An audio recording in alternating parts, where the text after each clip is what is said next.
అందరికీ నమస్కారం. అందరూ ఎలా ఉన్నారు? నేనైతే చాలా బాగున్నాను. నేను మీ జ్యోతి. వెల్కమ్ టు అవర్ లేచి నిలబడు ఛానల్. ఈ రోజు టాపిక్ ఏంటో తెలుసా? తల్లిదండ్రులు చేసే చిన్న తప్పులు పిల్లల భవిష్యత్తుని ఎలా ప్రభావితం చేస్తాయి. ఈ రోజు ఈ వీడియో చూస్తున్న ప్రతి తల్లిదండ్రులకు కూడా నా హృదయపూర్వక నమస్కారం. ఈ ప్రపంచంలో ప్రతి తల్లిదండ్రులు కూడా తమ పిల్లల కోసం చాలా కలలు కంటారు. నా కొడుకు గొప్ప వ్యక్తిగా మారాలని, నా కూతురు ఉన్నత స్థాయికి చేరుకోవాలని ప్రతి తల్లిదండ్రులు కూడా చాలా కలలు కంటుంటారు. పిల్లల కోసం కష్టపడతారు, అప్పులు చేస్తారు, వాళ్ళు మంచి స్థాయికి రావాలని ఎన్నో త్యాగాలు చేస్తుంటారు. పిల్లల భవిష్యత్తు కోసం తల్లిదండ్రుల యొక్క భవిష్యత్తును కూడా పనంగా పెడతారు. వాళ్ళ యొక్క వర్తమానాన్ని కూడా మర్చిపోయి వాళ్ళ కోసం పని చేస్తుంటారు. మీకు ఒక చిన్న ప్రశ్న, మీరు ఇంత ప్రేమ చూపిస్తున్నారు కదా, మరి చాలా మంది పిల్లలు తమ యొక్క ఆత్మాభిమానాన్ని ఎందుకు కోల్పోతున్నారు? చాలా మంది పిల్లలు వారి యొక్క తల్లిదండ్రులతో మాట్లాడడం కూడా ఎందుకు భయపడుతున్నారు? ఎందుకు చాలా మంది పిల్లలు పెద్ద అయ్యాక తమ ఇంటి గురించి మంచి జ్ఞాపకాలు కాకుండా బాధలు మాత్రమే ఎందుకు గుర్తు చేసుకుంటున్నారు? కారణం రోజు జరిగే చిన్న చిన్న తప్పులు. అవే కొన్ని సంవత్సరాల తర్వాత పెద్ద పెద్ద గాయాలుగా మారుతుంటాయి.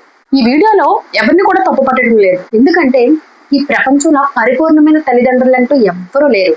మనం అందరం కూడా నేర్చుకునే స్థాయిలోనే ఉన్నాం. ఈ రోజు మీరు నేర్చుకునే చిన్న విషయం కూడా ఫ్యూచర్ లో మీ పిల్లల భవిష్యత్తుకు అయితే మార్చే అవకాశం ఉంటుంది. కాబట్టి ఈ వీడియోని చివరి వరకు చూడండి. ఈ తప్పు అసలు ఫస్ట్ ఎక్కడ స్టార్ట్ అవుతుందో తెలుసా? పోల్చడం. అవును, ఏంటంటే ఇప్పుడు ఒక చిన్న పిల్లాడు ఎగ్జామ్స్ లో 82 మార్క్స్ తెచ్చుకుని ఇంటికైతే వచ్చి, అమ్మ ఈ రోజు నేను పరీక్షలో 82 మార్క్స్ తెచ్చుకున్నాను, కావాలంటే చూడు అనేసి తన యొక్క మార్క్స్ మేమోని మనకు చూపించినప్పుడు ఆ తల్లి అంటుంది, ఎవరైనా నీకు 82 మార్క్స్ వచ్చాయా, మరి నీ ఫ్రెండ్స్ కి ఎన్నో మార్క్స్ వచ్చాయి అనేసి అడుగుతుంది. అక్కడ ఏంటంటే ఈ తల్లి తన యొక్క బిడ్డ యొక్క కష్టాన్ని చూడలేదు, వేరే వాళ్ళ ఫలితాన్ని చూసింది.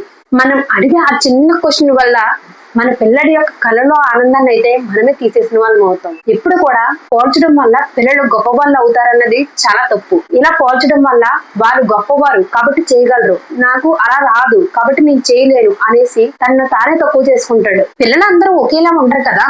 ఒకరికి చదువులో ఇంట్రెస్ట్ ఉంటే ఇంకొకరికి గేమ్స్ లో ఇంట్రెస్ట్ ఉంటుంది, ఇంకొకరికి డ్రాయింగ్ లో ఇంట్రెస్ట్ ఉంటుంది, లేదా ఒక్కొక్కరికి సింగింగ్, ఇలా డాన్సింగ్ చాలా ఉంటాయి.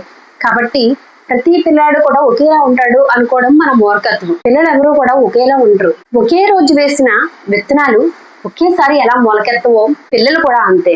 వారి యొక్క సమయం వేరు, వారి యొక్క సామర్థ్యం వేరు. కాబట్టి పిల్లల్ని వేరే వాళ్ళతో పోల్చకండి. మీకు మరీ అంత పోల్చాలనుకుంటే నిన్నటితో పోల్చండి. నువ్వు అది నేర్చుకున్నావు నాన్న, కాబట్టి ఈ రోజు వేరేది నేర్చుకో అనేసి మీ పిల్లల్ని నిన్నటితో పోల్చండి తప్పితే పక్కింటి పిల్లలతో మాత్రం పోల్చొద్దు. చాలా మంది పేరెంట్స్ ఎగ్జామ్స్ టైంలో ఎగ్జామ్ స్టార్ట్ అవుతే చాలు 100 మార్క్స్ రావాలి లేదంటే అనేసి పిల్లల్ని బ్లాక్మెయిల్ చేస్తుంటారు. 100 కంపల్సరీ రావాలి అనేసి అయితే వాళ్ళకి స్ట్రిక్ట్ గా చెప్తుంటారు. కానీ నిజానికి ఇలా పిల్లల్ని ప్రెజర్ చేయడం అనేది చాలా తప్పు. అవును, మార్క్స్ ఇంపార్టెంటే, లేదు అనట్లేదు, కానీ కేవలం మార్క్స్ వల్లే లైఫ్ ఉంటుంది అనుకోవడం చాలా పెద్ద తప్పు. వాళ్ళకి మంచి అలవాట్లు నేర్పించండి, వాళ్ళకి మంచి కమ్యూనికేషన్ స్కిల్స్ నేర్పించండి, లేదా వాళ్ళు ఏదైనా సమస్య వస్తే ఎలా ఎదుర్కోవాలి అనేది కూడా నేర్పించండి. ఒకవేళ ఎగ్జామ్స్ లో ఫెయిల్ అయ్యాడే అనుకోండి, మీరు వాడిని నిందించకండి, వాడిని బాధ పెట్టకండి.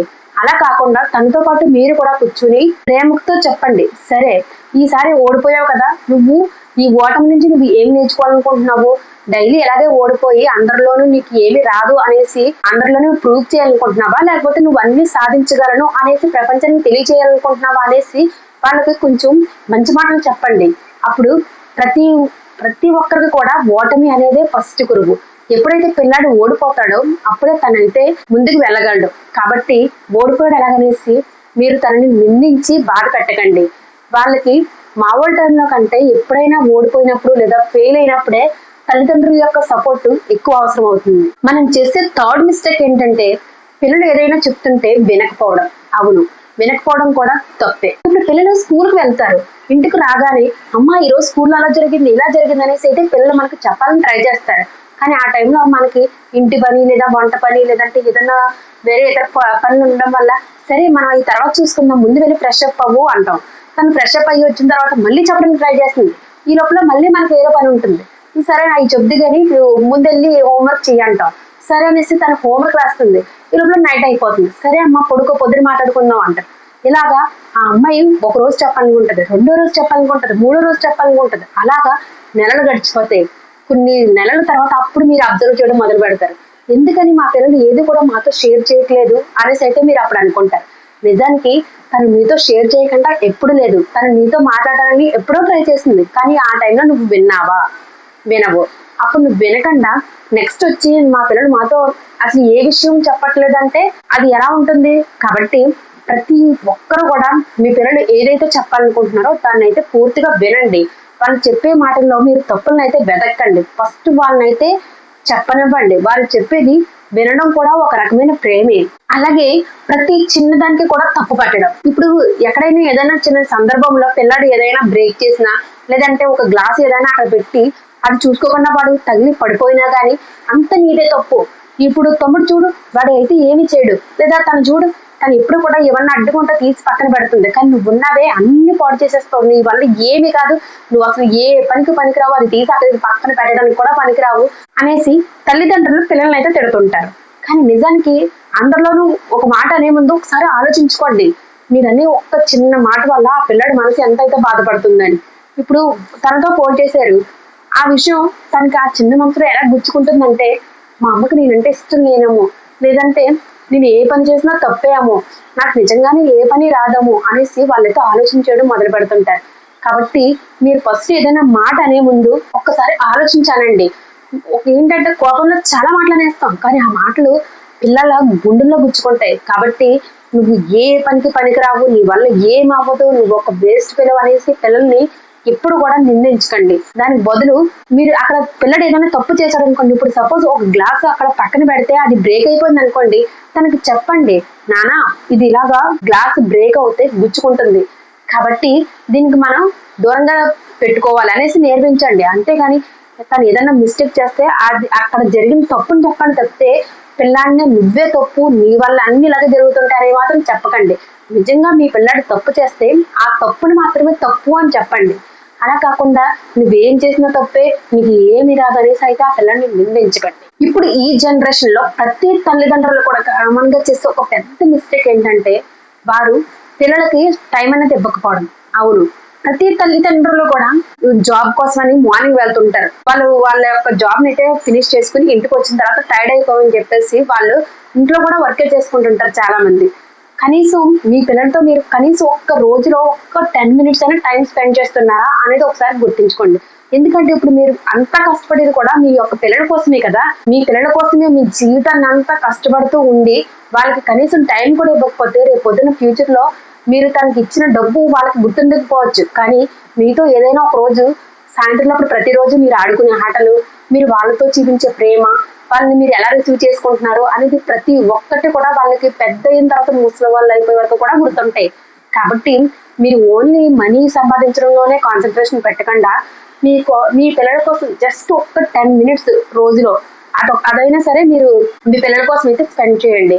వాళ్ళని బయటకు తీసుకెళ్ళండి, లేదంటే ఇంట్లోనే వాళ్ళతో గేమ్స్ ఆడండి, లేదంటే వాళ్ళకి స్టోరీస్ చెప్పండి, లేదంటే ప్రేమతో అన్నం తినిపించండి, చిన్న చిన్న గోరుముద్దలు పెట్టండి.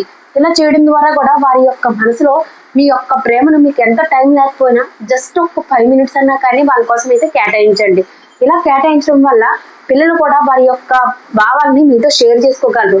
అప్పుడే వాళ్ళు స్కూల్లో బాధపడ్డారా, లేకపోతే ఇబ్బంది పడ్డారా, లేకపోతే హ్యాపీగా ఉన్నారా ఏంటి అన్నది మీతో అయితే అన్ని విషయాలు షేర్ చేసుకోగలుగుతారు. కాబట్టి మీరు ఫస్ట్ మీ పిల్లలకి ఎప్పుడైతే టైం ఇస్తారో ఆటోమేటిక్ గా మీ పిల్లలకి మీకున్న బాండింగ్ పెరుగుతుంది. ఇలా బాండింగ్ పెరగడం వల్ల వాళ్ళు ఏంటంటే ఏదైనా తప్పు చేస్తే మా అమ్మ వాళ్ళు ఫీల్ అవుతారు, కాబట్టి నేను ఆ మిస్టేక్ చేయకూడదు అన్న ఆలోచన అయితే పిల్లల బ్రెయిన్ లో వస్తుంది. ఆ ఆలోచన ద్వారా ఇప్పుడు ప్రపంచంలో జరిగే చాలా తప్పులను అయితే మనం ఆపగలం. కాబట్టి పిల్లలకు మీరు ఇచ్చే కొంచెం టైం వల్ల వారి యొక్క ఫ్యూచర్ అనేది చాలా బాగుంటుంది. కాబట్టి జస్ట్ రోజుకి ఒక్క 10 minutes అయినా సరే వాళ్ళని ప్రేమగా దగ్గరకు తీసుకోండి, వాళ్ళకైతే మీ టైం అయితే ఇవ్వండి. ఇప్పుడు మనం అందరం చేసే కామన్ మిస్టేక్ ఏంటంటే పిల్లాడు ఏడుస్తున్నాడా, ఫోన్ ఇవ్వండి, అన్నం తినట్లేదా, ఫోన్ ఇవ్వండి, ఇంకా ఎక్కువ ఏడుస్తున్నాడా, ఫోన్ ఇవ్వండి, నీకు ఏదైనా పని ఉందా అయితే వెళ్ళి చేసుకో, పిల్లాడికి ఫోన్ ఇచ్చేసి వెళ్ళి చేసుకో. ఇదే మాట ప్రతి ఇంట్లో వినిపిస్తుంది. పిల్లాడికి ఫోన్ ఇవ్వడం ద్వారా వారి యొక్క టైం అయితే మన చేతులారా మనమే వారి యొక్క బాల్యాన్ని చిదిమేస్తున్నాం. ఇదైతే 100% పక్కా. ఎందుకంటే ఒక పిల్లాడు ఏడుస్తున్నాడు అంటే అక్కడ తనకి ఆ టైంలో తనకు బాండింగ్ కావాలని అర్థం, లేదంటే ఆకలేస్తే అమ్మ యొక్క చేతి గోరుముద్ద కావాలని అర్థం. అంతేగాని ఇప్పుడు మనమే ఉన్నాం, సపోజ్ మనకి చిన్నప్పుడు మన అమ్మాలు మన చేతుల్లో ఫోన్ పెట్టి పెంచారా? లేదు కదా. అదే విధంగా మన పిల్లల్ని కూడా ఇప్పుడు ప్రతి చిన్న దానికి ఫోన్ ఇచ్చేసి వాళ్ళని అయితే డైవర్ట్ చేసేస్తున్నాం. ఇలా చేయడం వల్ల నీకు ఒక 10 మినిట్స్ లేదా 1 అవర్ నీకు రిలీఫ్ గా ఉండొచ్చు. కానీ ఫ్యూచర్ లో వాళ్ళకి నువ్వైతే చాలా పెద్ద ద్రోహం చేసిందని అవుతావు. పిల్లాడు ఏడుస్తుంటే తనకి బయట ప్రపంచాన్ని పరిచయం చెయ్యి. ఇప్పుడు చాలా మంది అంటారు, మేము వేరే చోట ఉంటున్నాము, మేము తల్లిదండ్రులతో ఉండట్లేదు, మేము సెపరేట్ గా ఉంటాము, మాకు బయట ఎవరు చూసుకునే వాళ్ళు లేరు అంటారు. బయట వేరే ఎవరికో అయితే నీ బిడ్డని ఇమ్మని అనట్లేదు కదా. నువ్వే జస్ట్ బయటకు తీసుకెళ్లి ప్రకృతిని చూపించు. ఏదైనా పార్క్ తీసుకెళ్లి, ఇది పార్క్, ఇక్కడ ఎలా ఆడాలి, ఇది ఇక్కడ ఎలా చేయాలి, ఎవరైనా వచ్చి నీతో మాట్లాడితే హలో చెప్పాలి, హాయ్ చెప్పాలనేసి పిల్లలకి చిన్నప్పటి నుంచే తల్లి అనేది మాట్లాడుతూ చెప్తూ ఉండాలి. అలా చేయడం వల్ల మీకు ఎంత టైం లేకపోయినా కానీ పిల్లలకి ఆ ఫోన్ చేతిలో పెట్టేసి వాళ్ళని వేరే ప్రపంచానికి పరిచయం చేయడం కంటే కూడా మీరు ఆ టైంని తను ఎందుకు ఏడుస్తున్నాడు ఏంటి అనేసి మీరు ఏదైనా వర్క్ చేసుకుంటూ తనకి పక్కన మీరు చేసి వర్క్ని చూపించండి. ఇప్పుడు సపోజ్ మీరు రోటీ చేస్తున్నారనుకోండి, తనకి పక్కన కూర్చోబెట్టుకుని అమ్మ ఇది రోటీ, దీన్ని ఫస్ట్ ఫ్లోర్ ఇలా కలపాలి, ఇలా చేయాలి అనేసి తనకైతే ఎక్స్ప్లెయిన్ చేయండి. తన ద్వారా అమ్మో అమ్మ ఇంత కష్టపడుతుంది అనేసి తనకి కూడా ఒక ఐడియా వస్తుంది. అలా కాకుండా నువ్వేదో చేసుకోవాలనేసి తనకు ఒక ఫోన్ ఇచ్చేసి నువ్వు పక్కన చేసుకుంటుంటే తనకి తన ప్రపంచం వేరు, నీ ప్రపంచం వేరేలా ఉంటుంది. కానీ తనకి నీకు బాండింగ్ అనేది అసలు ఏర్పడదు. కాబట్టి పిల్లలకు ఫోన్ ఇచ్చే ముందు ఒక్కసారి ఆలోచించు, అక్కడ నిజంగా ఫోన్ అనేది నీడ్ ఉందా? ఒకవేళ పిల్లలకి హోంవర్క్ అని లేదంటే ఏమైనా ప్రాక్టికల్స్ అని ఏమన్నా ఉంటే అప్పుడు నువ్వు ఫోన్ ఇచ్చినా తప్పులేదు. కానీ అలా లేకుండా జస్ట్ నువ్వు చేసుకోవాలనుకున్న పనుల కోసం పిల్లల్ని డైవర్షన్ చేయడం కోసమే నువ్వు ఫోన్ ఇస్తుంటే నువ్వు చాలా తప్పు చేస్తున్నట్టు. ప్రతి చిన్నదానికి అయితే మొబైల్ మాత్రం ఇవ్వద్దు. తినకపోతే బయటకు తీసుకెళ్లి ఏవో బర్డ్స్ చూపించు, లేదంటే కార్ చూపించు, ఏవో బయటకు అలా ఆకాశం చూపించు, చందమామని చూపించు, లేదంటే సూర్యుని చూపించు, అలాగే ఏదో ఒకటి చెప్పి నీ బిడ్డనికి అయితే తినిపించడం నేర్చుకో. అంతేగాని ఇప్పుడు నీ బిడ్డ ఫోన్ చూస్తేనే ఆనందం తింటాడు అనేసి నువ్వు ఫోన్ ఇవ్వడం వల్లే కదా తనకు అలవాటైంది. లేకపోతే తన పుట్టుకతోటే ఫోన్ పట్టుకుని వచ్చాడా? లేదు కదా. నువ్వేంటి, నీకు ఏదో పని ఉంది కాబట్టి నువ్వు చూస్తూ ఉంటావు కాబట్టి డైలీ నీతో పాటు తను చూస్తూ తను నేర్చుకుంటాడు. అలా కాకుండా నువ్వే చూడడం అనేసి తనకి ఫోన్ యూజ్ చేయడం వస్తుందా? ఇప్పుడు ఎప్పుడు కూడా బయట వాళ్ళు మారాలి ఏళ్ళు మారాలని చెప్పే బదులు తల్లిదండ్రులు ఫస్ట్ మీరు మారండి. మీరు బుక్ తీసి చదువుతుంటే మీ బిడ్డ కూడా బుక్ తీసే చదువుతాడు. నువ్వు ఫోన్ తీసి చూస్తుంటే నీ బిడ్డ కూడా ఫోనే చూస్తాడు. కాబట్టి ఏం చేసినా మారడం అనేసి పిల్లాడి మీద అయితే తోసేయకు. ఎందుకంటే తనకు ఫోన్ నేర్పించింది మీరే. ఈ నిజం నువ్వు ఒప్పుకున్నా ఒప్పుకోకపోయినా నువ్వు చేసిన బ్యాడ్ హ్యాబిట్ ని నువ్వు తప్పించుకోవడానికి అనేసి పిల్లాడి మీద మొత్తం నింద అంతా మాత్రం వేయొద్దు. చాలా మంది తల్లిదండ్రులు పిల్లల ముందు గొడవ పడుతుంటారు. అది చాలా పెద్ద తప్పు. మీరు అనుకోవచ్చు చిన్న పిల్లలు వాళ్ళకి ఇంకా ఏం అర్థం అవ్వదు, మనం ఇప్పుడు ఏం మాట్లాడుకోండి ఏం అర్థం అవ్వదు, వాళ్ళకి అర్థం చేసుకునే అంత పెద్దవాళ్ళ కంటే ఇంకా అవ్వలేదు కాబట్టి వాళ్ళ ముందు మనం ఏం చేసినా పర్లేదు అనేసి అయితే చాలా మంది అనుకుంటారు. కానీ అది చాలా పెద్ద పొరపాటు. ఎప్పుడు కూడా పిల్లలకి మీ యొక్క మాటలు అర్థం కాకపోవచ్చు, కానీ మీరు ఆ గొడవల్లో వేస్తే అరుపులు వారికి అర్థమవుతాయి. గట్టిగా మీరు ఎప్పుడైతే అరుస్తారో వాళ్ళకి భయం పట్టుకుంటుంది, లేదా గొడవ పడేటప్పుడు తల్లి వచ్చే కన్నీరు తనకు అర్థమవుతుంది. కాబట్టి మీరు అనుకోవచ్చు వారికి మాటలు అర్థం అవ్వవు, కానీ భయం, అరుపులు, కేకలు ఇవన్నీ కూడా ప్రతి చిన్నారి అయితే అర్థం చేసుకోగలరు. కాబట్టి మీరు ఎంత మీకు ఏదైనా కష్టం రావచ్చు, ఏ విషయాలు ఉన్నా కానీ పిల్లల్ని స్కూల్కి దింపాక లేదంటే మీరు మీ పిల్లలు లేని సమయంలో లేదంటే వేరే చోట ఎక్కడన్నా మీరు డిస్కస్ చేసుకోండి. అంతే తప్పితే పిల్లల ముందు మీరు ఎప్పుడు కూడా మీ యొక్క గొడవల్ని పరిష్కరించుకోవడానికి ట్రై చేయకండి. ఎందుకంటే పిల్లలు ఇప్పుడు చాలా మంది ఇళ్ళలో పెద్ద పెద్ద కేకలు వేసుకుని అరుస్తూ కొట్టుకుంటూ ఉండే పిల్లలు చాలా మంది భయంతో పెరుగుతుంటారు. ఒక టీచర్ ఉందంట, తన స్కూల్లో అరే పెద్ద అయ్యాక నువ్వేం చేయాలనుకుంటున్నావు అనేసి అందరిని అడిగితే అందరూ కూడా నేను డాక్టర్ అవుతాను, కలెక్టర్ అవుతాను, అది ఇది అనేసి అన్ని చెప్తాడు. కానీ ఆ పిల్లడు మాత్రం ఇంట్లో గొడవలు చుట్టూ ఉండే పిల్లలు మాత్రం ఏమని కోరుతారంటే అమ్మ నాన్న గొడవ పడకుండా ఉండేలా చూసుకోవాలని కోరుకుంటున్నాను అనేసి అయితే అంటుంటారు. కాబట్టి ఎప్పుడు కూడా పిల్లల ముందు గొడవ అనేది పడకండి. వీలైతే వాళ్ళ ముందు మీరు ప్రేమగా అయితే జీవించండి. ప్రతి చిన్నదానికి మీ పిల్లల ముందు అయితే గొడవ పడద్దు. తల్లిదండ్రులు చేసి 8వ పెద్ద తప్పు ఏంటంటే పిల్లలు ఏదైనా అడిగితే వెంటనే వారి యొక్క కోరికలను అయితే తీర్చేస్తుంటారు. అలా చేయడం కూడా చాలా తప్పు. పిల్లలు అడిగింది ఇవ్వడం తప్ప అని అడగచ్చు. అవును తప్పే. ఎందుకంటే ప్రతిసారి కూడా వాళ్ళు చిన్నది అడిగినా పెద్దది అడిగినా దానివల్ల యూజ్ ఉందా లేకపోతే యూజ్ లేదా, లేకపోతే ఊరికి అడుగుతున్నాడా లేకపోతే టైం వేస్ట్ అడుగుతున్నాడా అనేసి తెలుసుకోకుండా ఏది అడుగుతుంది కొనవడం మటికి తప్పే. ఎప్పుడు కూడా పిల్లలకి మనీ వాల్యూ అనేది నేర్పించాలి. ఇప్పుడు మీరు తను అడుగుతున్నారు కదా అనేసి అడిగినవన్నీ కొనిస్తుంటే తను అయితే అన్ని నాకు ఎలాగో ఫ్రీగా వస్తాయో అని అనుకుంటాడు తప్పితే మీరు తను అడిగింది కొనివ్వడానికి వెనక మీరు ఎంత కష్టపడుతున్నారు అనేది ఆ బిడ్డకైతే తెలియదు. కాబట్టి ప్రతిదీ కూడా మీరు వాళ్ళకి నేర్పించాల్సిన బాధ్యత అయితే మీ మీదే ఉంటుంది. కాబట్టి తను ఏదైనా అడిగే ముందు మీరు ఒక్కసారి ఆలోచించండి, దానివల్ల నా బిడ్డకి యూజ్ ఉందా, లేదు అంటే దానికి కొంచెం టైం వెయిట్ చేయనివ్వండి. లేదంటే ఎగ్జామ్ బాగా అయినా అప్పుడు నీకు గిఫ్ట్ ఇస్తాను, లేదంటే స్కూల్కి డైలీ మార్నింగ్ వెళ్ళిపో, బ్రష్ చేసేసుకుని డైలీ అందరికంటే ముందు నువ్వే వెళ్ళిపో, అప్పుడు నీకు ఈ గిఫ్ట్ ఇస్తాను అనేసి అయితే మీరు వాళ్ళని ఎంకరేజ్ చేయండి. టైం పంచువాలిటీకి ఎలా వెళ్ళాలి, లేదంటే ఎవరికైనా హెల్ప్ చేయప్పుడు నీకు ఆ గిఫ్ట్ ఇస్తాను అనేసి అయితే పిల్లలకి నేర్పించండి. అంతే తప్పితే తను అడిగాడు కదా అనేసి సమయం సందర్భం లేకుండా అడిగినవన్నీ అలా కొనిచ్చేస్తుంటే తనకి ఫ్యూచర్ లో మనీ వాల్యూ అనేది తెలియదు. కాబట్టి అది కొనడానికి డాడీ లేదా అమ్మ ఎంత కష్టపడుతున్నారు అనేది కూడా వివరించాల్సిన పరిస్థితి మీలోనే ఉంది. కాబట్టి ప్రతి పిల్లలకి కూడా ఒక వస్తువు కొనడానికి తల్లి లేదా తండ్రి ఎంత కష్టపడితే ఆ వస్తువు వస్తుంది అనేది కూడా మనమే నేర్పించాలి. కాబట్టి అడిగినవన్నీ ఇస్తూ అదే ప్రేమ అనుకుని భ్రమలో ఉండకండి. కొన్నాటికి వెయిట్ చేయించండి. వెయిట్ చేయడం నేర్చుకోవడం కూడా ఒక పాఠమే.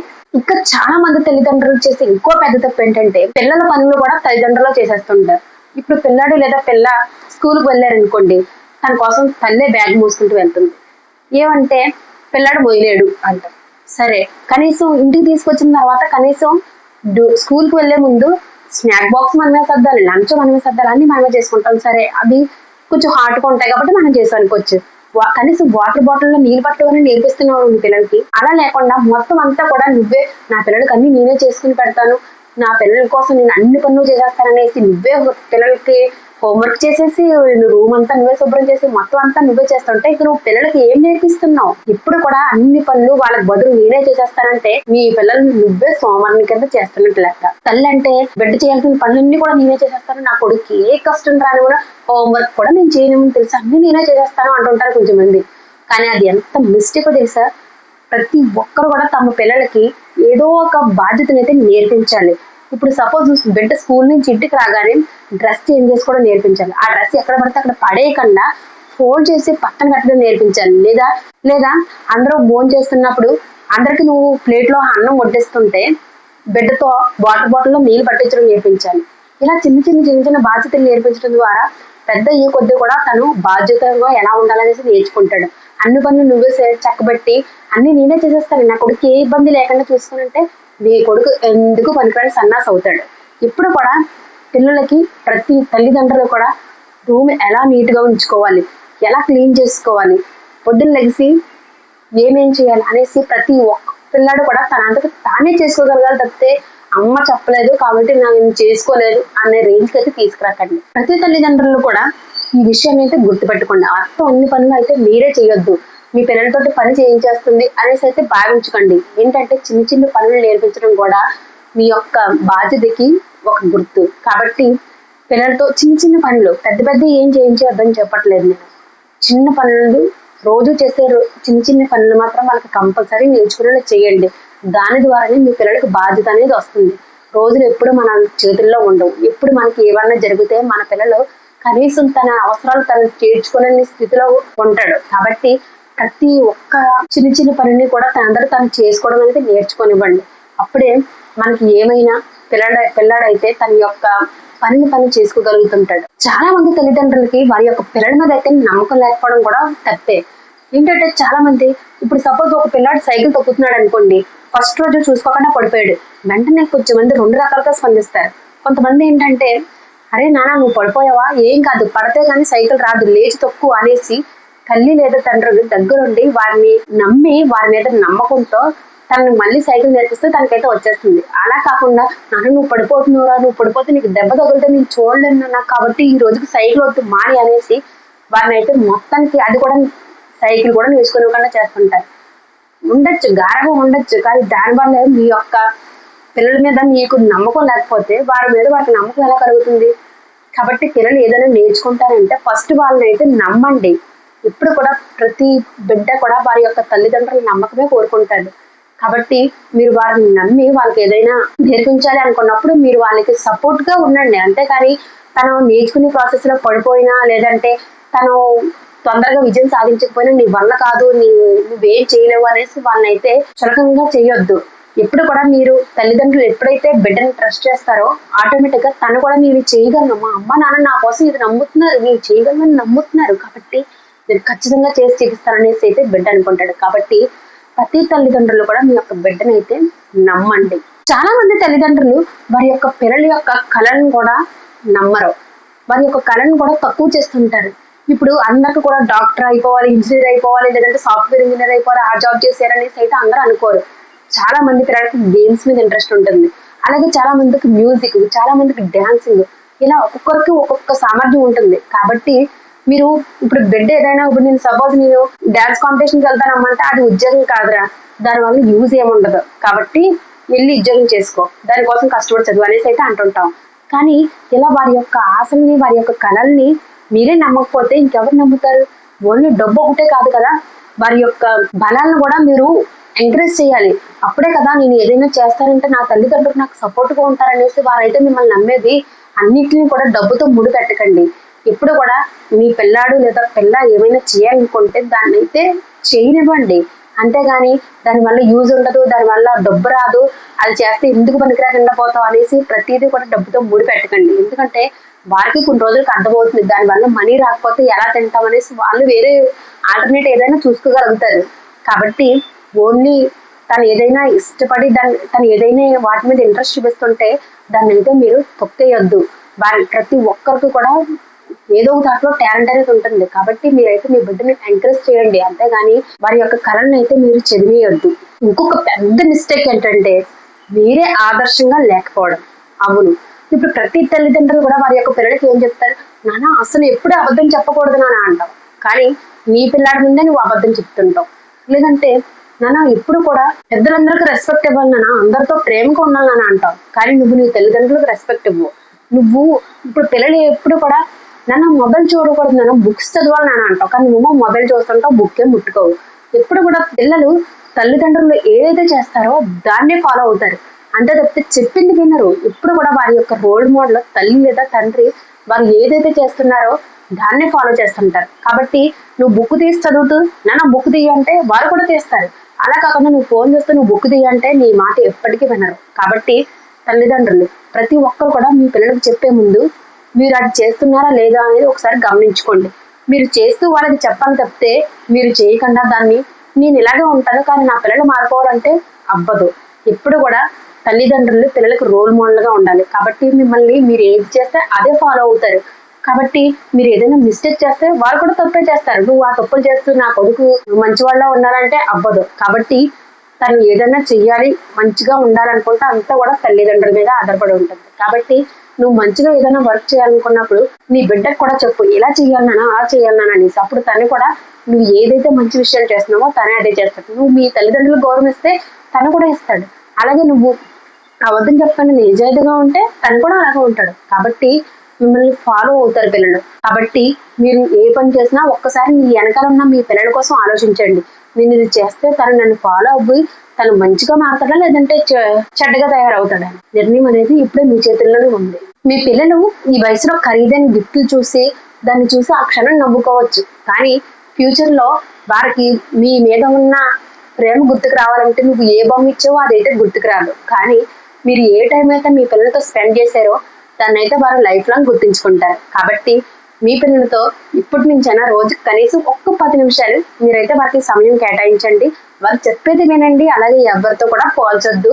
అలాగే మీ పిల్లల ముందు ఎప్పుడు కూడా గొడవ పట్టుకో. ఈ వీడియో అయితే మీకు నచ్చిందని అనుకుంటున్నాను. నచ్చితే ఒక చిన్న లైక్ చేయండి. మీరు ఇచ్చే లైక్ వల్ల నాకు కొంచెం హోప్ అయితే వస్తుంది.